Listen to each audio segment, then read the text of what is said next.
Si no hubiera llegado tarde a aquella cena, todavía seguiría siendo el imbécil más feliz de Sevilla. Esa noche de miércoles, como cada semana, habíamos quedado a cenar en casa de Rafa y Lucía, unos amigos de toda la vida. Laura, mi mujer, se fue antes porque yo tenía una reunión que se alargó más de lo normal. Cuando llegué, la puerta estaba entreabierta, el timbre no funcionaba, así que entré directamente. La mesa estaba servida, el vino abierto, risas en la cocina, todo parecía normal. Hasta que vi a Laura reírse de una forma que hacía meses no veía. No conmigo, claro. Con otro. Uno de los compañeros de trabajo de Lucía, aparentemente. Se llamaba Álvaro. Nunca lo había visto antes.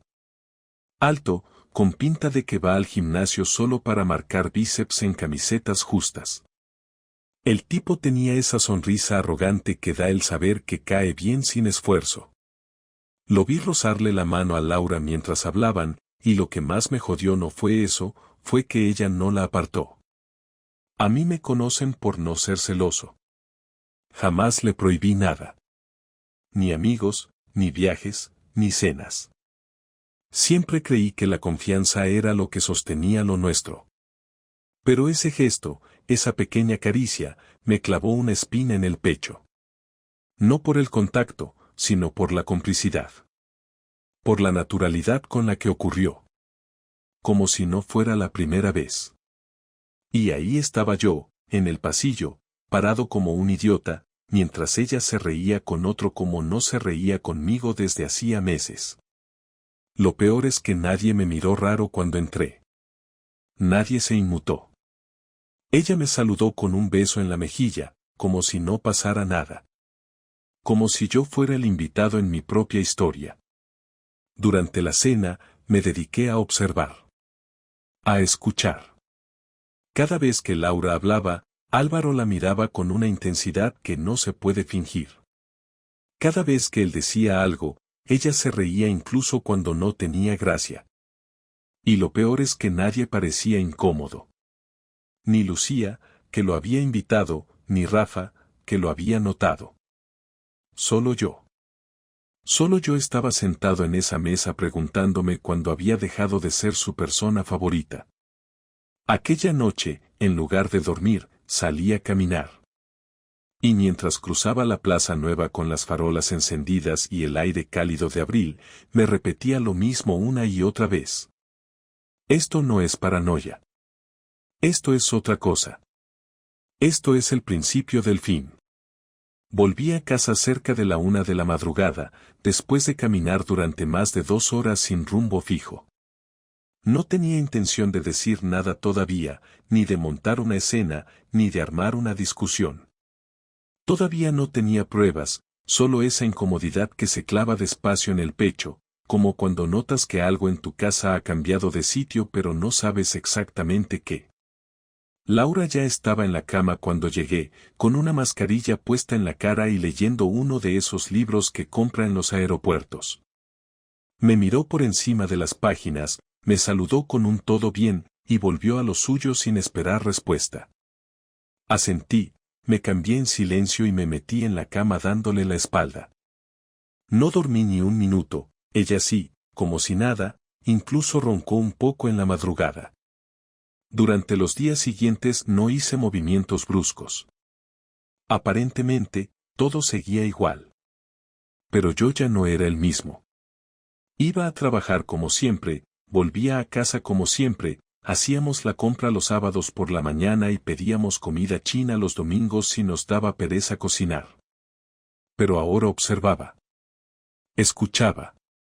Empecé a fijarme en los pequeños detalles que antes me parecían sin importancia. Laura empezó a ducharse 2 veces al día. No es raro en sí, pero lo hacía justo antes de salir de casa por la tarde, aunque no hubiera hecho nada que lo justificara.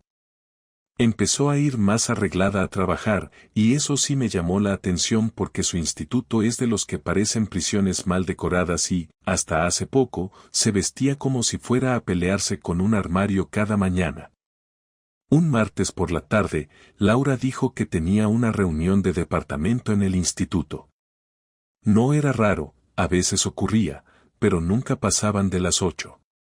A las 9:15 no había vuelto, así que decidí ir al bar de abajo a por tabaco, aunque no fumo. Simplemente necesitaba moverme. Al bajar, me crucé con Marta, nuestra vecina del cuarto.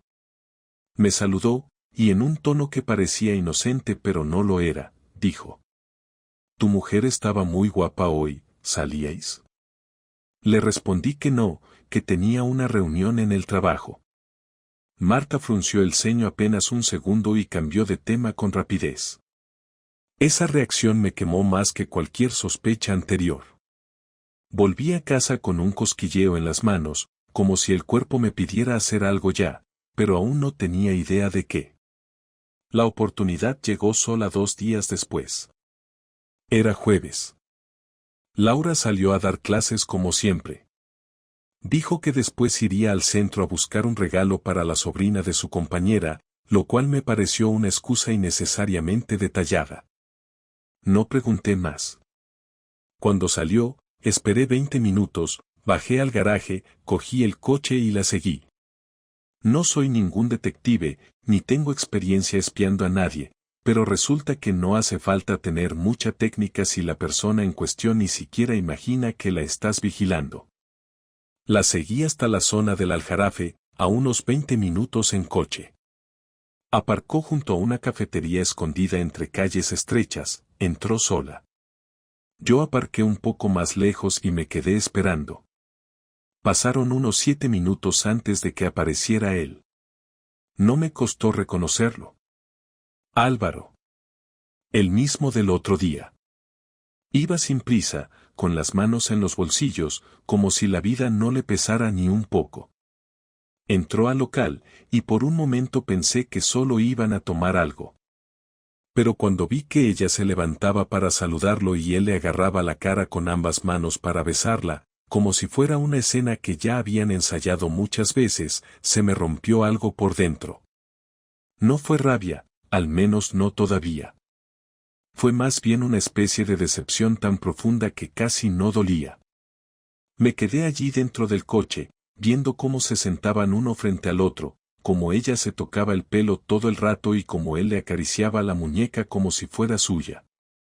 Estuvieron allí unos 40 minutos, luego salieron juntos y se metieron en el coche de él. Lo seguí hasta un bloque de pisos donde entraron como si fuera su rutina de cada semana. No volví a casa hasta 2 horas después. No podía mirar a nadie, ni al espejo. Laura volvió a las 10:30. Me dijo que había tráfico. Se duchó y me besó en la frente antes de meterse en la cama. Dormía tranquila. Yo me quedé en el sofá, mirando la televisión apagada. No hacía falta revisar su móvil. No hacía falta preguntarle nada. Ya lo sabía todo. Y lo peor era saber que no fue un error, no fue una noche de copas y confusión. Era rutina. Era hábito. Era cariño. Y no era conmigo. El sábado por la mañana me levanté antes que ella, preparé café como de costumbre y me senté en la mesa de la cocina sin decir nada. Laura apareció media hora después, con cara de sueño, y se sirvió una taza como si el mundo siguiera igual. Yo ya lo tenía decidido. No iba a seguir fingiendo, no iba a aguantar ni un solo día más haciéndome el tonto. Ella se sentó frente a mí, dio un sorbo y me miró sin decir nada, como si notara que algo no encajaba. Tal vez fue mi forma de mirarla, o la rigidez con la que sujetaba la taza. La tensión en la cocina se podía cortar con una mirada. Solté el café, apoyé los codos en la mesa, entrelacé los dedos y lo dije sin rodeos. ¿Desde cuándo estás con Álvaro? No se lo esperaba. No hizo ni el intento de negarlo. Su cara pasó de la sorpresa al miedo, y luego al fastidio, todo en menos de 5 segundos. No dijo nada, solo me sostuvo la mirada como si esperara que yo soltara más detalles antes de hablar. Eso me dio todavía más asco. Esa actitud de superioridad, como si yo fuera el que tenía que justificarse por preguntar. Volví a hablar, esta vez con voz más baja pero firme. No lo he visto en tu móvil, no me lo ha contado nadie, te he seguido. Te vi el jueves. Te vi cuando lo besaste en la cafetería. Te vi cuando fuisteis juntos a su piso. Ahí fue cuando bajó la mirada. No sé si por vergüenza, culpa o simplemente porque no le apetecía seguir sosteniéndola. Se quedó en silencio unos segundos y luego dijo algo que me descolocó por completo. No fue planeado, Andrés. No fue algo que busqué. Empezó como una tontería. Levanté una ceja, y no pude evitar soltar una risa corta, amarga. ¿Una tontería? ¿Llevas cuánto, 2 meses viéndote con él? Ella tardó un poco en responder. Supuse que estaría calculando cuánto podía admitir sin quedar peor de lo que ya estaba. 4 meses viéndose con ese tipo sin que yo me diera cuenta. 4 meses de salir conmigo, dormir conmigo, comer conmigo, como si no estuviera compartiendo una doble vida. No contesté de inmediato. Me quedé en silencio, mordiéndome por dentro, porque si hablaba en ese momento, no habría vuelta atrás. Pero ya estábamos en ese punto. ¿Y qué es lo que te falta aquí? ¿Qué es lo que no te doy que sí te da ese imbécil? Ella me miró como si no esperara esa pregunta. Se lo pensó bastante antes de contestar. Cuando lo hizo, fue con una sinceridad que dolía. No se trata de lo que me falta contigo. Se trata de cómo me siento con él. No me pide explicaciones, no me juzga, no me mira como si supiera lo que voy a decir antes de hablar. Me siento libre, Andrés. Asentí, porque la respuesta me pareció tan absurda que no sabía si reírme o estrellar la taza contra el suelo. Pero no hice ninguna de las dos cosas. Seguí con la mirada fija en ella. O sea que conmigo estás atrapada. No he dicho eso. Lo acabas de decir. En otras palabras, pero lo has dicho. Se hizo un silencio incómodo. Ella jugaba con la cucharita dentro de la taza, haciendo círculos como si el café le fuera a dar una solución. Yo ya no necesitaba más. Sabía que no iba a salir de su boca un perdón sincero. No iba a decirme que se equivocó, que fue un error. No iba a suplicarme que la perdonara. No porque no quisiera, sino porque ni siquiera se sentía culpable. ¿Tienes pensado seguir viéndolo? Tardó en responder, pero lo hizo sin vacilar. Sí. ¿Y pensabas decírmelo en algún momento? No lo sé. Ahí sí me levanté de la mesa. No pegué un grito, no rompí nada, no hice un escándalo. Simplemente me puse en pie, cogí las llaves del coche y salí a la calle. Me encerré en el coche con las ventanas subidas y dejé que me temblaran las manos durante varios minutos. No sabía si llorar o golpear el volante, así que hice lo único que tenía sentido, empecé a pensar en lo que vendría después. Porque ya no era una cuestión de dolor, era una cuestión de dignidad. El lunes siguiente no fui a trabajar. Llamé por la mañana y dije que estaba enfermo, aunque mi jefe sabía que nunca faltaba sin motivo, así que no preguntó demasiado. Necesitaba tiempo para organizar mis ideas y preparar lo que venía. No era una rabieta ni una reacción impulsiva, era un plan, y no iba a dejar cabos sueltos. Ese fin de semana no hablé con Laura más de lo necesario. Le respondí con monosílabos, no le pedí explicaciones y ella tampoco intentó dar ninguna. Parecía cómoda en esa nueva dinámica donde yo ya no molestaba. Tal vez pensó que lo habíamos dejado caer en silencio, que yo estaba procesando todo como una derrota digna, como si fuera un tipo de esos que prefieren desaparecer antes que complicarse la vida. Lo que no sabía era que mientras ella dormía, yo estaba en el ordenador escribiendo correos, revisando archivos, haciendo llamadas y conectando piezas que llevaba años ignorando porque confiaba en ella. Lo primero fue ir al banco. Laura y yo teníamos una cuenta compartida que usábamos para todo: hipoteca, luz, supermercado, gasolina. Pero desde hacía meses, ella había abierto una cuenta secundaria por comodidad para que le ingresaran la nómina del instituto. Nunca le di importancia porque seguía aportando su parte puntual, pero ahora era diferente. Quería saber cuánto ganaba, cuánto guardaba y si le estaba dando algo a su amante. El director del banco, un viejo conocido mío, me recibió sin problema. Me dijo que no podía darme detalles de la cuenta personal de Laura sin autorización, pero se notaba incómodo, como si supiera algo que no podía decirme directamente.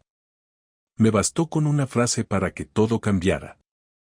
Estoy en proceso de divorcio, y sospecho que mi mujer está transfiriendo dinero a otra persona. Quiero proteger mis intereses. Eso fue suficiente para que el tipo se volviera más flexible. No me dio los extractos directamente, pero me dijo que había movimientos regulares cada 15 días desde hacía 3 meses a una cuenta que no era nuestra.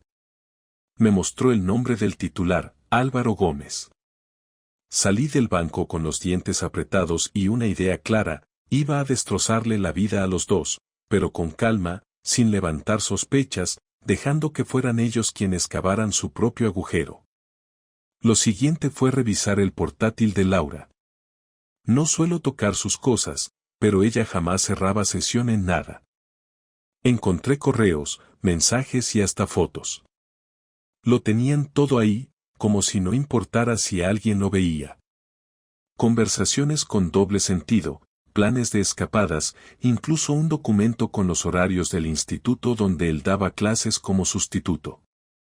Por supuesto, también estaban los mensajes donde se burlaban de mí, donde ella decía que ya no me aguantaba ni me deseaba, que yo era como un hermano aburrido y que se sentía viva con él.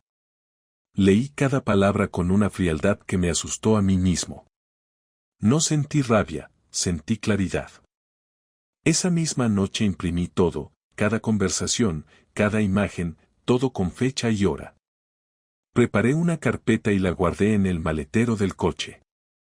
El viernes por la tarde, Laura salió de casa con su mochila habitual y su excusa de siempre: reunión con compañeros, preparación de exámenes, o lo que tocara ese día. Yo le sonreí y le deseé suerte. Ella se fue contenta, sin preocuparse por nada. Esperé 10 minutos y la seguí, igual que la vez anterior, pero esta vez no me quedé en el coche. Esta vez entré a la cafetería, me senté en una mesa donde podía verlos y pedí una cerveza. Cuando llegaron y se sentaron juntos, ella tardó un par de segundos en verme. En cuanto lo hizo, se congeló. Álvaro tardó un poco más en darse cuenta, y cuando por fin giró la cabeza y me reconoció, bajó la mirada. No dije nada. Me levanté, me acerqué a su mesa y dejé la carpeta sobre el mantel. Aquí tenéis todo lo que necesitáis para joderos juntos la vida, por si os faltaba algo. Ninguno de los dos respondió. Me fui caminando, sin prisas, mientras la gente de las mesas vecinas miraba sin entender del todo qué acababa de pasar. Volví a casa y saqué la segunda carpeta, la que tenía preparada para el abogado. Llamé y pedí cita para el lunes. Luego llamé al instituto y pedí hablar con el director.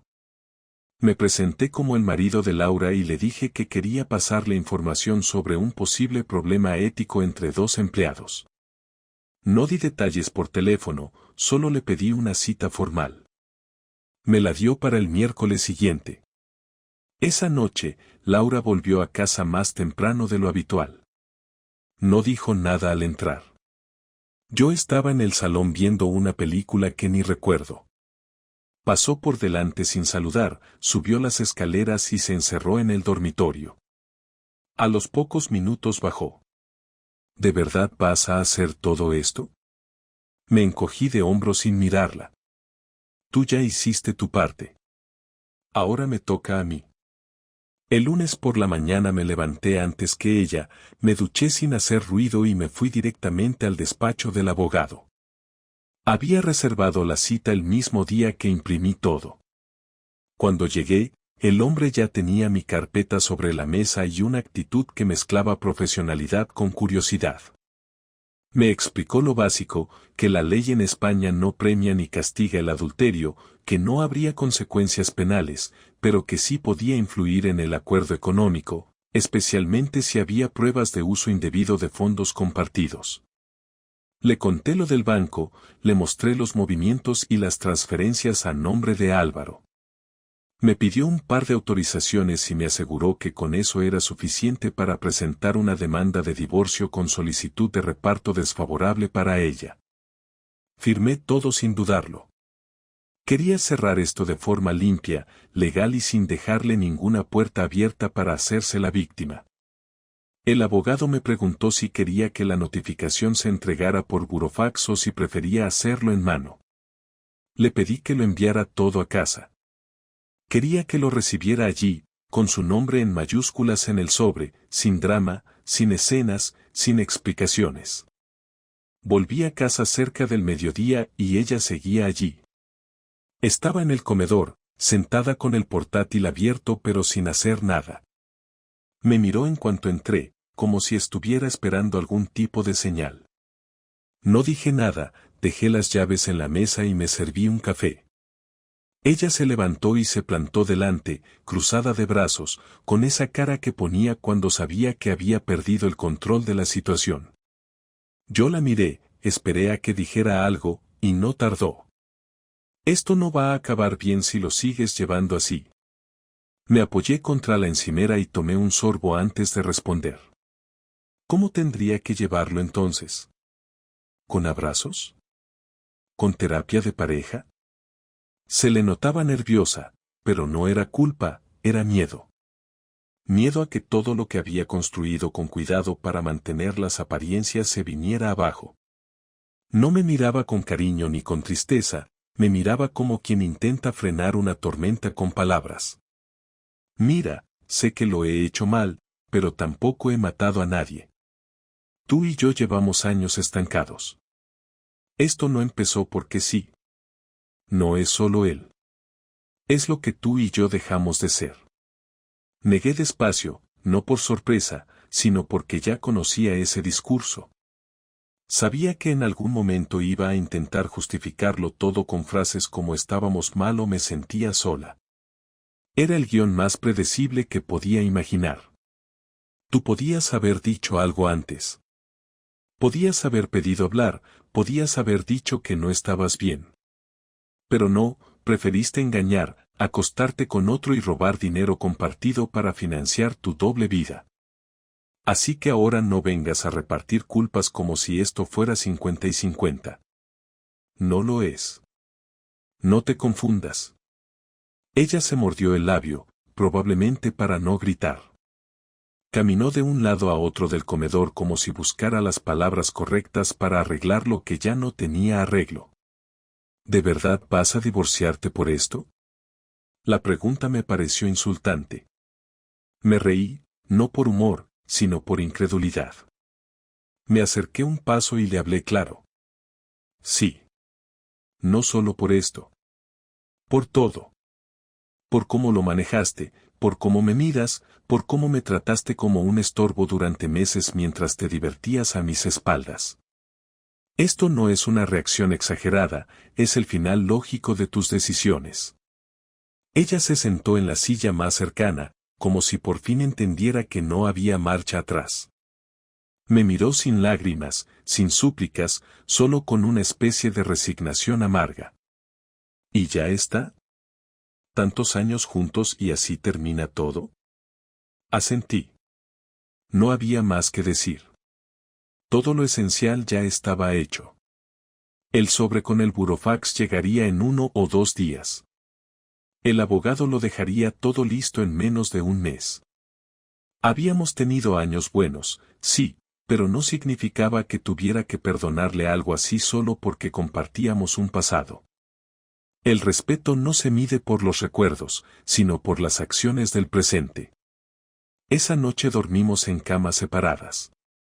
Le pedí que empezara a buscar un sitio donde quedarse, que no tenía intención de echarla de inmediato, pero que tampoco iba a seguir compartiendo techo más de lo necesario. No protestó. Supongo que sabía que había perdido cualquier margen para negociar. Al día siguiente recibí un mensaje de su hermana, que vivía en Málaga. Me pedía hablar, decía que Laura estaba destrozada y que quizás podríamos arreglarlo. No respondí.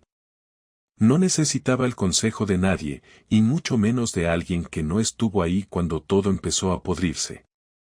Esta vez no había espacio para reconstruir nada. Lo único que quedaba por hacer era terminar de desmontarlo todo. Una semana después, Laura se fue de casa.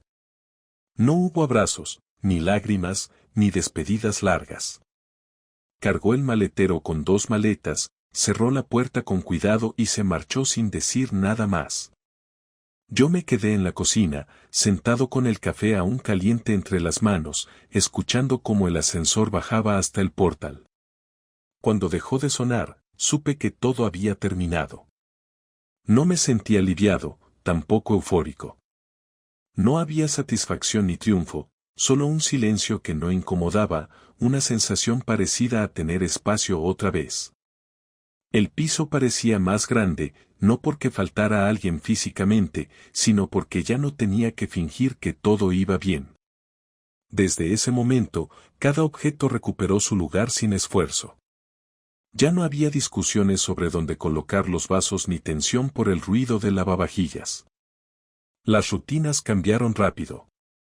Empecé a salir más, a pasar tiempo con compañeros del trabajo, a visitar a mi hermano los fines de semana. Cosas simples que antes parecían secundarias y que ahora eran mi forma de reconstruir el día a día. Lo más difícil fue hablar con mis padres. No porque me fueran a juzgar, sino porque sé que les dolía verme así. Cuando les conté lo que había pasado, mi madre no dijo mucho, solo me puso la mano en el hombro y me sirvió un plato de lentejas, como si quisiera compensar con comida lo que las palabras no podían arreglar. Mi padre, en cambio, fue más directo. Me miró con esa seriedad que usa solo en momentos importantes y dijo, no te lo merecías, pero hiciste bien. Una cosa es perdonar un error, otra es vivir engañado sabiendo la verdad. No respondí nada. A veces no hace falta. Volver a la normalidad no fue inmediato. Aunque ya no la tenía delante, su presencia seguía colándose en cosas pequeñas. El sonido de su risa en vídeos viejos que tenía guardados, la forma en que doblaba la ropa, los libros que dejó en el salón. Durante varias noches me desperté pensando que había oído la puerta del dormitorio, como si mi cabeza todavía esperara que volviera a entrar. Pero no lo hacía, y cada vez que comprobaba que no estaba, dormía mejor. Lo que más me costó fue dejar de repasar mentalmente todo lo que ocurrió, buscar el momento exacto en que ella dejó de quererme o en que yo empecé a ser invisible para ella. Al principio lo hacía sin darme cuenta, mientras conducía o mientras cocinaba.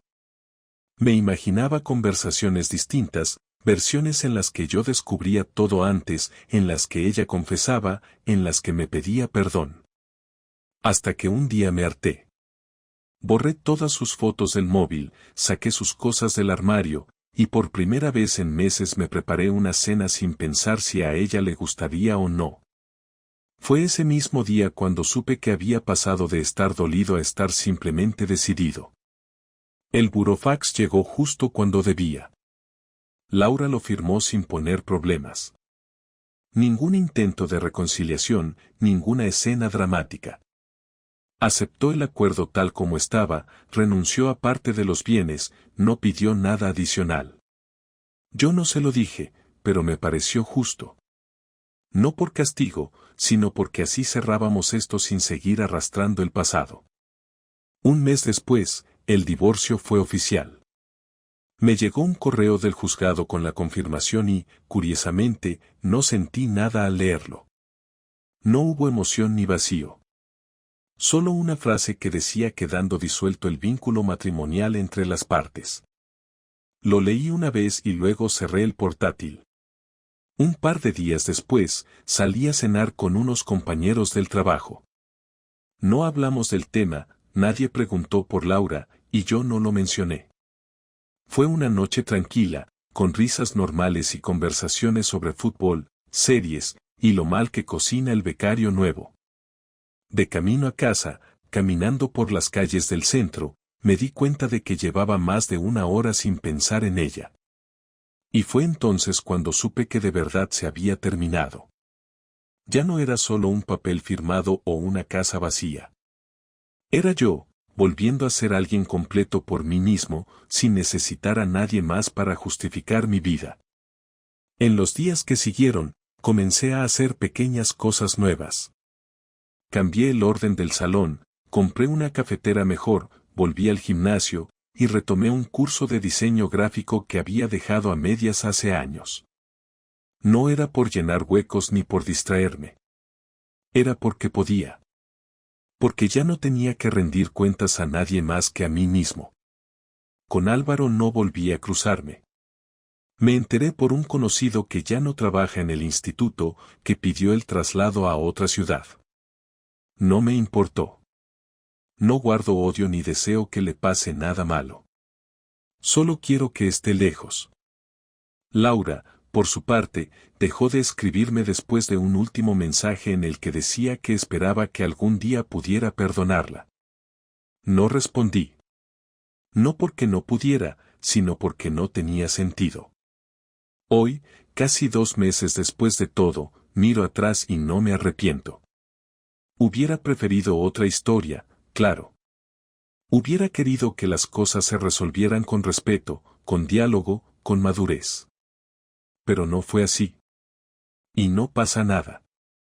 Ahora entiendo que algunas personas no están preparadas para la lealtad, que no todos los que te aman saben cuidarte. Aprendí a no dar por hecho nada, a confiar, pero también a escuchar las señales cuando algo no encaja. Y sobre todo, aprendí que si alguien te quiere de verdad, no necesita esconder nada. Así acaba la historia. No con un final feliz, pero sí con un final claro. Y a veces, eso es lo mejor que uno puede esperar.